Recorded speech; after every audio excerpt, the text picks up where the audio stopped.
नेपालको राजनीति फेरि तातेको छ। कानुनी लडाईँदेखि सडकका झडपसम्म आखिर के हुँदैछ?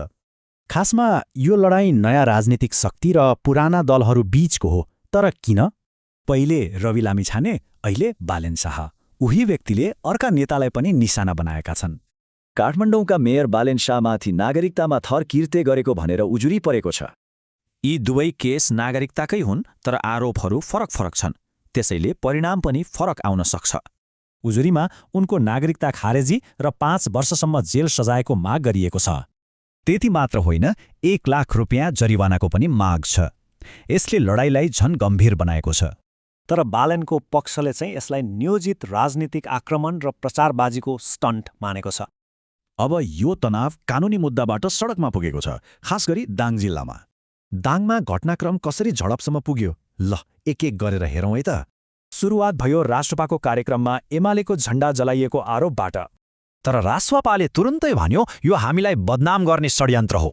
त्यसकै बदलामा एमालेका समर्थक भनिएकाहरूले रासोपाको अफिसमा तोडफोड गरे।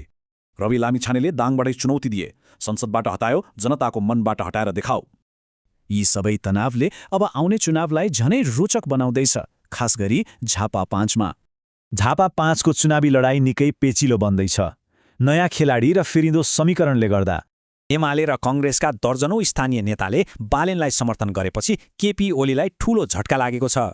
यता कङ्ग्रेसले चाहिँ बागी उम्मेद्वारलाई समर्थन गर्ने आफ्ना सदस्यलाई कारबाही गर्ने तयारी गर्दैछ। खैर, राजनीतिको कुरा त छँदैछ। अब देशका अरू केही महत्त्वपूर्ण खबर हेरौँ। जस्तै काठमाडौँको वायु प्रदूषण। यहाँको हावा यति खराब भइसक्यो कि स्वास्थ्यमै चुनौती बनेको छ। हालसालै त काठमाडौँ संसारकै चौथो प्रदूषित सहरमा समेत परेको थियो। त्यस्तै पर्यटनको हब मानिने सौराहामा पनि यो सिजनमा पर्यटक घटेका छन्। गएको वर्ष 80% भरिने होटलहरू यो वर्ष मुस्किलले 50% मात्र भरिएका छन्। अनि विदेश पढ्न गएका नेपाली विद्यार्थीलाई अमेरिकी दूतावासले भिसा नियमबारे कडा चेतावनी दिएको छ। नयाँ शक्तिले पुरानालाई चुनौती दिँदै गर्दा के यो ठूलो परिवर्तनको सङ्केत हो वा उही पुरानो द्वन्द्वको चक्र?